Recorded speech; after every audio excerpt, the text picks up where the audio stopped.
Saksikan wahai malaikatku, apapun yang namanya susah tidak ada di dalam hidup orang itu. Allah yang janji Bapak Ibu. Dan yang paling sehat tubuhnya yang jaga salat malam. Yang paling sinar mukanya yang jaga salat malam. Yang paling suci batinnya yang jaga salat malam. Yang paling berkah ucapannya yang jaga salat malam. Yang paling mulia perbuatannya yang jaga salat malam. Mohon Bapak Ibu kita teliti ya, kita koreksi atau istilahnya kita kupas, kita dalami. Saya mohon perhatiannya. Usahakan Bapak Ibu hadirkan kalbunya, hadirkan fikirannya, bukalah hatinya dan jiwanya, agar insya Allah mutiara-mutiara yang malam ini bisa langsung masuk ke dalam hati kita, langsung masuk dalam jiwa kita, yang insya Allah banyak hal akan bisa berubah hanya dalam satu ayat yang amat mulia bagi saya. Jadi saya mohon sekali lagi perhatiannya.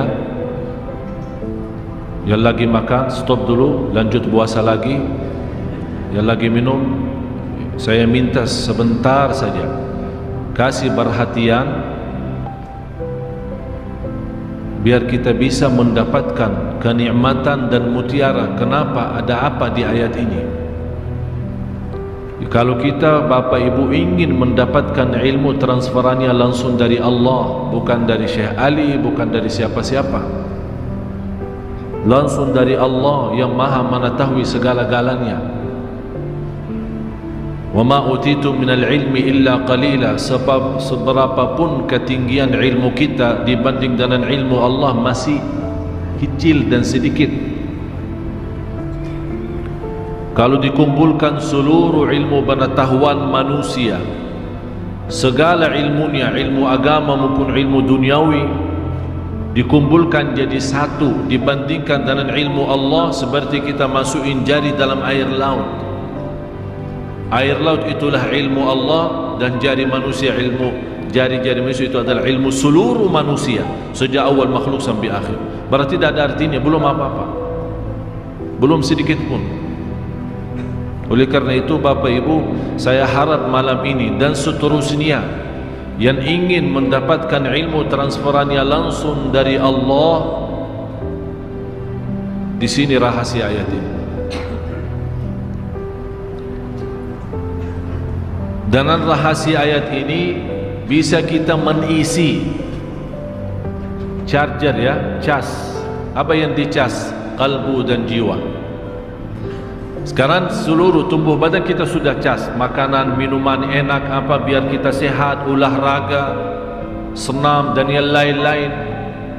Kita semua sudah diusahakan. Kenapa? Agar nampaknya badan masih, walaupun sudah umur usia tua, tapi kita harap dilihat oleh manusia, oh masih top, masih. Kelihatannya pun dari sisi tumbuhnya, dari sisi mukanya, walaupun dia sudah tua tapi masih menjaga olahraga, senam dan yang lain-lain. Agar apa? Terlihat badannya masih bagus, kesehatannya masih luar biasa. Tapi yang kita memberikan perhatian ini kesehatan batin, jiwa, kalbu itu bagaimana? Obatnya apa? Tidak ada obat selain ayat ini. Oleh karena itu disebut amman huwa qanitun ana al-lail. Mohon ulang lagi.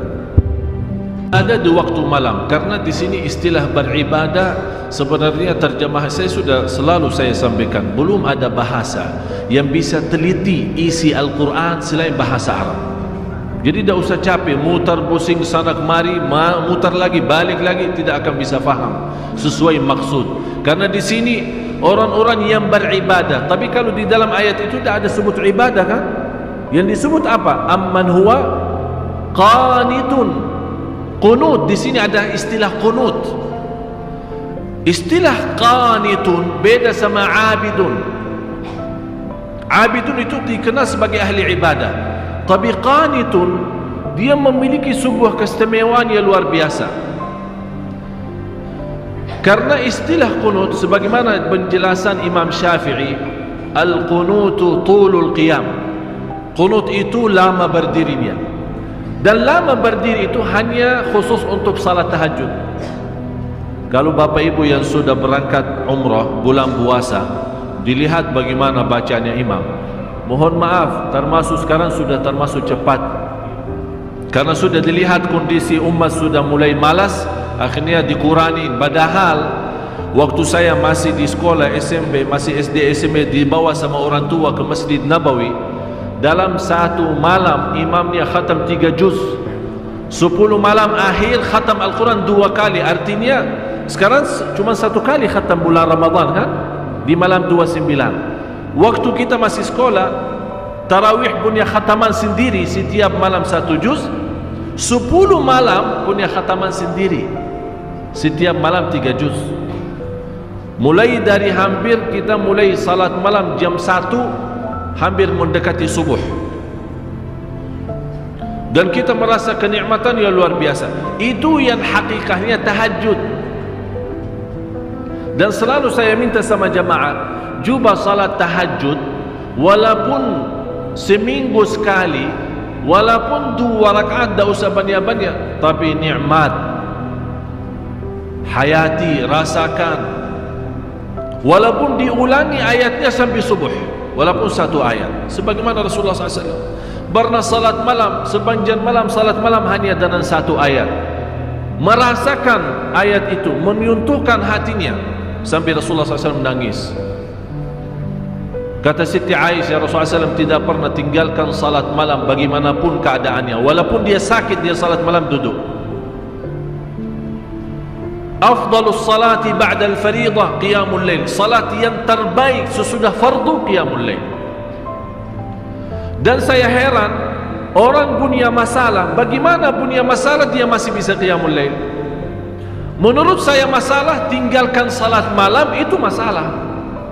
Tapi selama anda jaga salat malam, wallahi tidak ada masalah. Semuanya bisa beres. Kita hanya duduk. Allah sendiri memuji kita saat malam hari kita tinggalkan tempat yang enak saat tidur, menjauhkan diri dari suami maupun dari istri, mengangkat selimutnya. Allah Maha melihat, dan di situ Allah tunjukkan kepada malaikat, ya malaikati, hei malaikatku, lihat apa yang dilakukan oleh hambaku. Tinggalkan lazatnya tidur, tinggalkan enaknya istirahat untuk hanya mencari ridhaku. Saksikan wahai malaikatku, apapun yang namanya susah tidak ada di dalam hidup orang itu. Allah yang janji Bapak Ibu. Jadi menurut saya, pintu langsung kita bisa menyelesaikan masalah, tidak bagi siapapun, tidak di antara siapapun, hanya lewat langsung pada Allah, itu qiyamul lail. Asahhun nasi abdanan, yang paling sehat tubuhnya yang jaga salat malam, yang paling sinar mukanya yang jaga salat malam, yang paling suci batinnya yang jaga salat malam, yang paling berkah ucapannya yang jaga salat malam, yang paling mulia perbuatannya yang jaga salat malam. Semua terjamin berkah kata, baik perbuatannya, suci batinnya. Malah dari sisi salat malam, karena terisi ketakutan kepada Allah, dan ketakutan yang terisi kalbu, terbakar namanya syahwat. Dan isi ketakutan dalam hati kita saat salat malam, karena yang membuat kita salat malam, mungkin ada di sini ayat, amman huwa qanitun ana al-laili sajidan, bersujud dan Ustaz berdiri, bersujud dan berdiri. Kenapa disebut di sini sujud dan berdiri? Tahu kenapa Bapak Ibu? Saat bersujud kita tunjukkan rendah hati. Saat bersujud, walaupun namanya muka, kalau kita tunduk kepada selain Allah terasa terhina, tapi kalau kita bersujud untuk Allah terasa bangga. Saat berdiri terasa lembut hati. Bagaimana terasa lembut hati? Karena saat berdiri dianjurkan saat kita berdiri kan mata kita kan tambah sujud, sampai tidak berani mengangkat mata melihat ke atas, seolah-olah kita merasa sudah Allah di hadapan kita, malah kita malu karena masih muka kita, mata kita, mulut kita masih tercampur banyak dosa dan maksiat. Kita malu menangkat. Ini yang membuat kehadiran kalbu dan fikiran saat itu merubahkan qiyam itu istimewa, sampai Allah menikmati saat kita berdiri. Oleh kerana itu disebut di ayat ini, amman huwa qanitun ana al-laili sajidan wa qa'ima. Bapak Ibu, kenapa di sini didahulukan kata sajidan, bersujud dan berdiri, padahal kita tahu sama-sama berdiri kan sebelum sujud kan? Tapi kenapa di sini didahulukan sujud? Aqrabu ma yakunu al-'abdu ila Allah wa huwa sajid, paling dekat posisi hamba kepada Allah saat sujud. Paling dekat posisi kita di hadapan Allah saat Allah mendahulukan sujud daripada berdiri, padahal kita tahu berdiri duluan. Allah menanamkan rasa rindu kepada sujud. Oleh kerana itu tertanam kita berdiri lama, nikmati bacaan, seperti dari bacaan Al-Fatihah dan ayat-ayat yang lain, kita terasa lagi memuji Allah, membaca kalamullah, mengagungkan dan membesarkan Allah lewat bacaan Al-Quran. Dan terasa, ya Allah, saya sudah lama dan panjang berdiri untuk memujimu. Ya Allah, saya rindu bersujud agar menjadi mendekatimu. Masya Allah. Jadi posisi berdiri dan sujud itu ada ikatan yang luar biasa. Oleh karena itu di rahasia ayat ini dibawakan kata sujudan, sajidan wa qa'imah. Yang lebih indah lagi Bapak Ibu, dibawa kata sajidan, bukan sujudan. Kenapa sajidan? Itu merubahkan orang ini sangat membutuhkan kedekatan kepada Allah. Memang Bapak Ibu semua saya yakin sangat merindukan menjadi hamba yang terdekat kepada Allah. Itu sujudnya. Oleh karena itu dalam kesempatan saat sujud diserahkan oleh Rasulullah kita berpanjang doa, menadu, bermunajat. Karena saat berdiri lama memuji Allah lewat bacaan Quran, kita sekarang mulai minta hajat. Karena saat berdiri kan dah boleh doa. Kapan boleh doa saat? Apa yang kita baca saat berdiri? Alhamdulillahi Rabbil Alamin. Artinya apa? Segala puji. Berarti kita membaca Al-Quran sebenarnya intinya memuji Allah. Kita belum minta apa-apa. Cuba bayangkan kalau ada seorang manusia mulia atau orang kaya, kita duduk di hadapan dia atau berdiri di hadapan dia, kita 1 jam puji dia di depan ribuan orang. Habis kita selesai puji dia, kita minta hajat, kira-kira ditolak enggak? Diterima. Saya pernah melihat ada seorang bawa kata syair memuji seorang raja di Arab, sampai dibawa kata-kata, sampai terus terang saja saya tersentuh hati saya. Padahal dibawa kata-kata, barangkali kalau kita kasih ke Nabi masih mending daripada manusia. Luar biasa pujiannya kepada raja, sampai raja sendiri sudah merasa dirinya kagum, sudah tidak bisa bertahan saking pujiannya tinggi. Habis itu belum dia selesai bacaannya, sudah berhenti, kamu mau apa? Saking senang, saking terbuka hatinya seorang raja, belum selesai orang memujinya, dia malah tak, udah kamu mau apa? Selesaikan. Ini Bapak Ibu manusia yang masih terisi kotoran, yang masih terisi dosa, yang masih terisi riya, yang masih terisi nifak, yang masih terisi bermacam-macam maksiat, dosa besar maupun kecil. Kalau kita puji dia, dia tetap tersentuh, terbuka hatinya, dia lupakan segalanya dan dia bantu. Musuh, kata Allah, musuh saja bisa menjadi kawan dan teman, menjadi orang teman dekat dengan kita dengan ucapan yang baik, puji. Apalagi Maha Zat yang agung, Zat yang mulia, yang maha suci, yang maha segala-galanya. Kalau kita puji, bagi Allah tidak mungkin mengecewakan hamba yang saat itu dipuji. Oleh kerana itu, istilahnya saat kita berdiri memuji Allah lewat bacaan, termasuk bacaan Al-Fatihah dan ayat-ayat yang lainnya, karena kita termasuk orang-orang, ya Allah, walaupun saya tidak pantas membaca kitab-Mu, karena lidah ini yang membaca kitab-Mu masih banyak mengucapkan kata-kata yang kotor dan dusta. Ya Allah, saya tidak pantas membaca kitab-Mu, karena lidah ini sudah banyak berkata-kata bohong dan mencaci maki orang.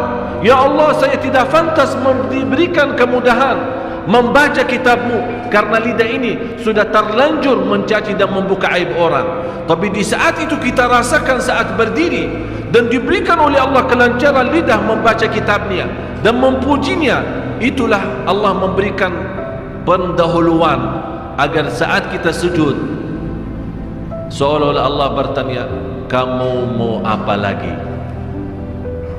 Apa yang kamu butuh? Apa yang kamu perlu? Kalau belum kita puas dari sujud pertama, ini hikmahnya ada 2 kali sujud. Belum puas, ada yang tertinggal. Memang kadang-kadang syaitan menggoda kita, hajat-hajat bisa tertinggal, ada yang lupa. Begitu kita berdiri, ingat saat di antara sujud, masih ada kesempatan lagi, sujud lagi. Allah Maha Besar, Allah Maha Agung, Allah Maha Mulia. Sungguh kita mulia kalau kita betul-betul bisa menikmati yang namanya sujud. Kata seorang salih, wallahi kalau bukan ada sujud di dunia, saya tidak bisa menikmati yang namanya dunia. Tidak ada artinya. Karena ada isi sujud, ada isi salat malam, dan 4 hal yang menjaminkan banyak rizki, bukan memudahkan rizki. Tolong Bapak Ibu hafal, 4 hal bukan menjaminkan rizki, bukan memudahkan rizki, tidak. 4 hal mendatangkan rizki kemari. Dan 4 hal bukan Allah kasih kemudahan berarti kita berjalan mencari rizki Allah kasih, tidak. Bukan dikasih kemudahan, tapi di mana saja kita ada, posisi kita di mana saja, Allah datangkan rizki kepada kita. Yang pertama, qiyamul lail, salat malam. Yang kedua, berbanyak istighfar waktu sahur. Kalau anda tidak salat malam, jangan tinggalkan istighfar waktu sahur. Waktu sahur kapan?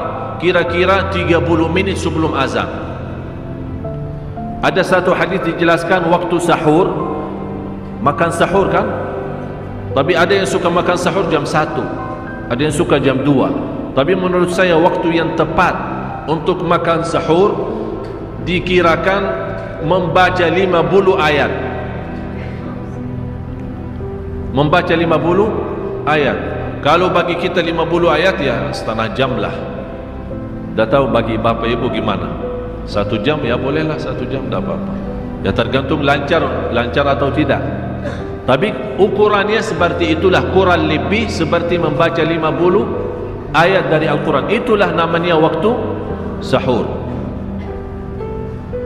Disitulah Allah sendiri memuji, Allah bangga dan senang terhadap orang yang sahur. Sampai ulama berkata, tidak ada ibadah yang terbaik di waktu sahur selain istighfar. Jadi boleh baca Quran, boleh salat malam, boleh zikir, boleh apapun, tapi yang terbaik istighfar. Jadi tinggalkan segalanya, tinggalkan Quran, tinggalkan salat malam, tinggalkan baca Quran, tinggalkan zikir, fokus hanya istighfar.